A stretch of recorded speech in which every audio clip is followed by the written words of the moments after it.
So, hi everyone! Hello! Good afternoon. So, ako dahil magkuhan sa how to format citation. But first, let's talk about citation. Sa inyong mind, kung saan na citation?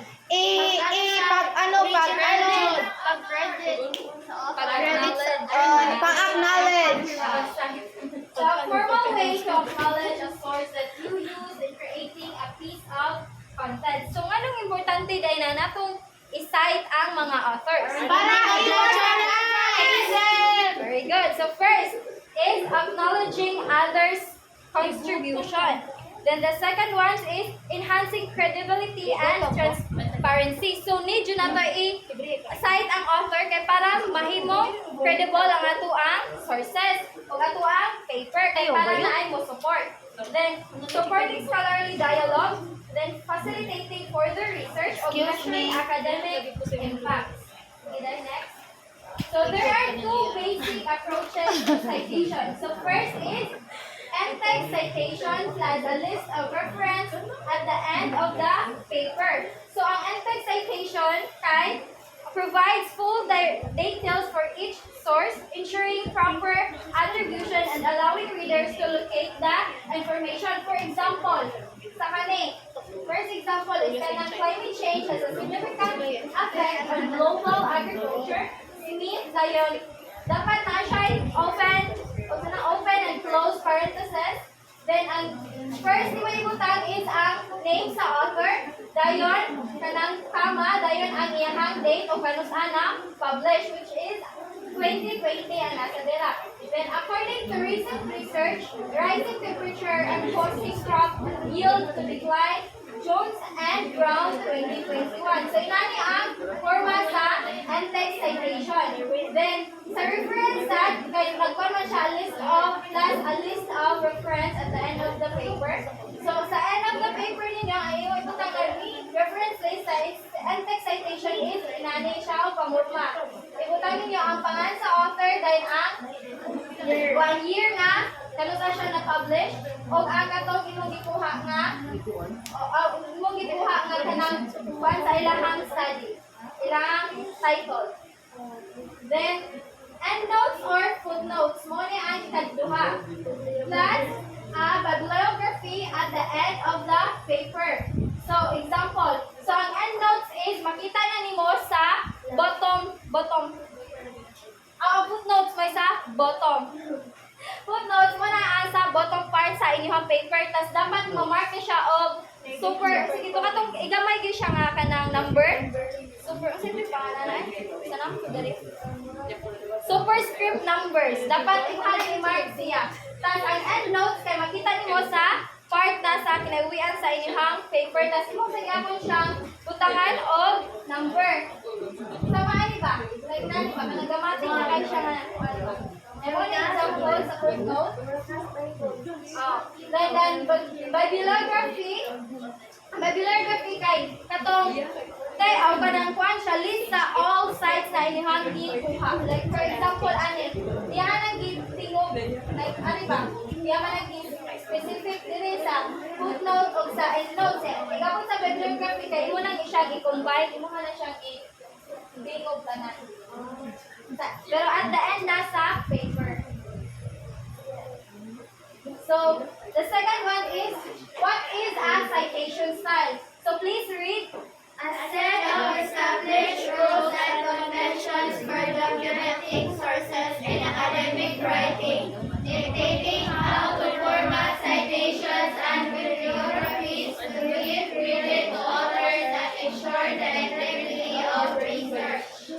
So, sa ang kuan no, pag-cite nato is naa siya mga format o unsaon. Ang format nga naa sa kuan kay first format kay APA, which is ang American Psychological Association.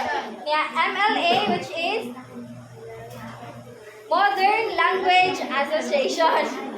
MLA. Then nasa Chicago Style and Bibliography. Ug nasa Chicago nga author to date nga kanang same ra siya sa in-text pa. Yeah, then anong importante man ang citation style? So first, ensuring consistency and authority. So para ma-ensure if kanang ang kuan ganit klaro ba para klaro ang pagkuan ninyo sa inyong research. Then meeting disciplinary standard, then facilitating source verification, then avoiding plagiarism. So ang kuan jud no ka plagiarism is kanang no jud din siya sa basta magwanta og research kay dapat ba jud na nato isahin ang mga authors. Para dili sa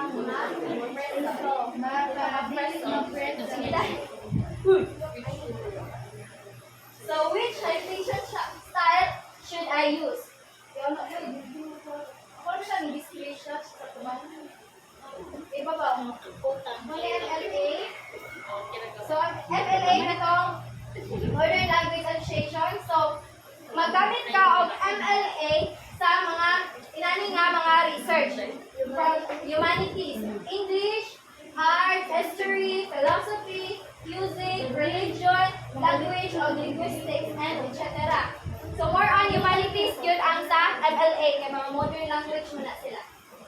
Dayon, sa APA or katong American Psychological Association, magkuhan siya sa social science, education, and engineering. More on kuhan siya no, mga social jubag sa tuang.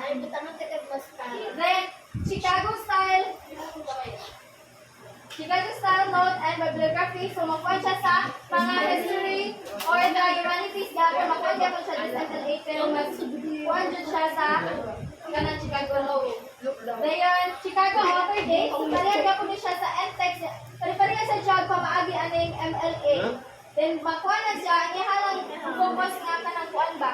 Kanang sa pag-site, kinigimong sa mga study nga pang about physical, natural, or social sciences. MLA style uses parenthetical and text citation and the word cited placed at the end of the paper to link sources. So, di ba nakuha pag and-text citation katong two branches? So, ang kanang MLA kay para pareha gapon atong pamaagi. Then APA style uses parenthetical and text citation and the reference list at the end of the paper to link sources. Maghapon siya ang katong mga kanang reference mo o ato dyan sa pinaiwang tanda.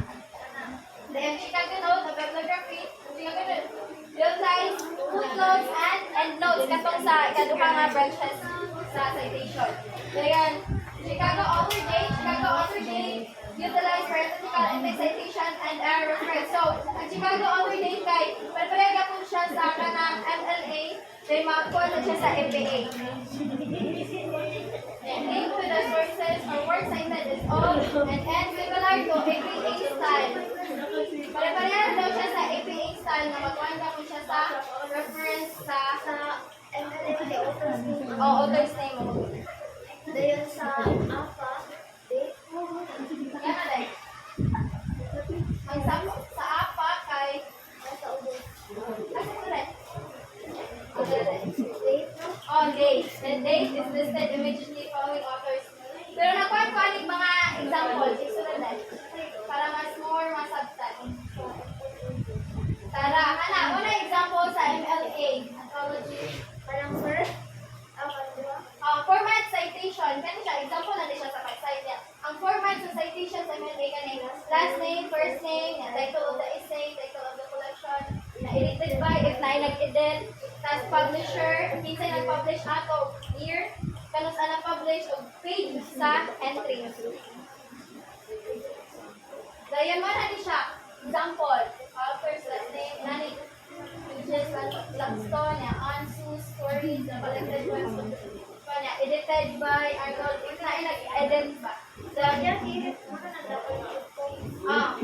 dayan, ang kanay mo ni siya nag-publish, then ang year nga kanus na nag-publish, o sa nga page, siya. Muna sa MLA. Pwede ba ulit na lang mas? Is ni... Alit ko. Nilak ko ni kasi mag-interrupt ni kanina mag-uli sa sa apparatus. Asan siya?